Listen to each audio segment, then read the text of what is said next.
Tamil culture shows an amazing degree of continuity in terms of the nature of craft production and in the context of craft designs. The making of temple icons and metal craft products continues to be in the hands of the traditional metalsmiths, known as the Kammalar.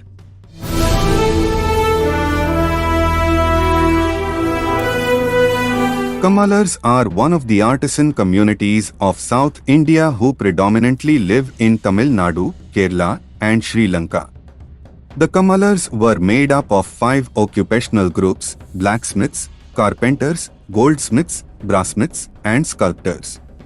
In historic inscriptions, these 5 Kammalar groups were also referred to as Panchalar and Panchakammalar. The original form of the name Kammalan appears to have been Kannalar, which occurs in Tamil literature.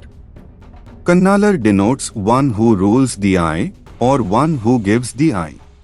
When an image is made, its consecration takes place at the temple. Towards the close of the ceremonial, the Kammalar who made it comes forward and carves out the eyes of the image. The name is also said to refer to those who make articles and open the eyes of the people, that is, who make articles pleasing to the eyes. Chola, the blacksmiths among the Kammalars, formed an integral part of early Tamil society. The technology of metallurgy as well as metal craft centers in Tamilnadu have shown remarkable continuity over the past 2000 years.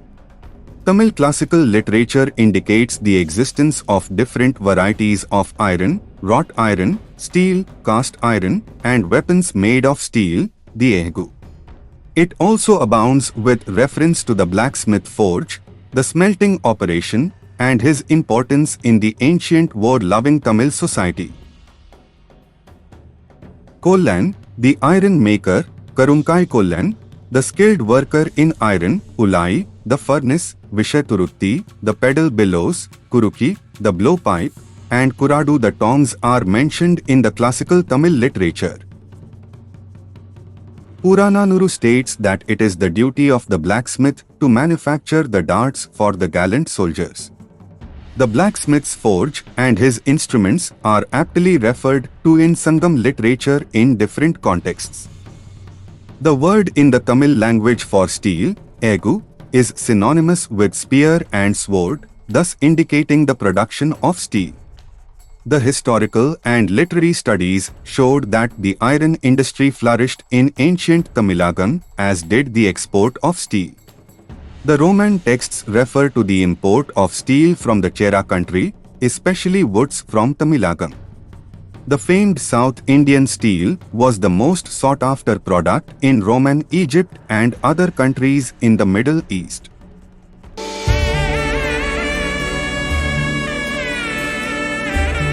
The Kammalar claim to be descended from Vishwakarma, the architect of the gods. The text Vishwakarma Puranam, probably compiled around the late medieval era, is a mythological account of the craft history of the Vishwakarma, comprising primarily the oral traditions of the community. Vishwakarma, the divine architect of this universe, was born with 5 heads. 3 of his faces were made of 3 metals, iron, gold, and copper, from which emerged the blacksmith, the goldsmith, and the brassmith. The other 2 faces belonged to the sculptors and to the carpenter. Even though the early Tamil literary works have plenty of references to the sculptures of the Sangam and post-Sangam ages, the art of sculpture on a developed scale starts only with the Pallava period. Divakara Nikantu, one of the ancient dictionaries of the Tamils, lists the materials used for sculpture.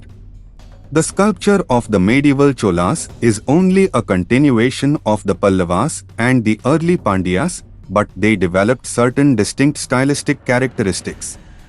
During the medieval period, Kammalars were primarily engaged in temple construction activities and engraving temple inscriptions. That revived in the 11th and 14th centuries. Many of the inscriptions speak of sculptors called Kaltachan or Tirumeni Chevar. The architectural marvel Peruvudaya temple built by Rajaraja Chola has the name of the architect proudly engraved on it by the master craftsman himself as Kunjarmallan Peruntaching.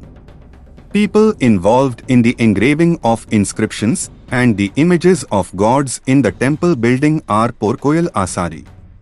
Information about these engravers is available in Pandya inscriptions. Epigraphic evidence indicates that the Chola monarchs and their family members spent a lot of money on the making of gold, diamond, and pearl ornaments. The Chola period goldsmiths were called Tattan, who did repair work, and the designers of jewelry were referred to as Perumtattan in the inscriptions. Under the supervision of the Chola kings and queens, bronze statues of gods and goddesses were created by metal workers and coppersmiths for temple devotion.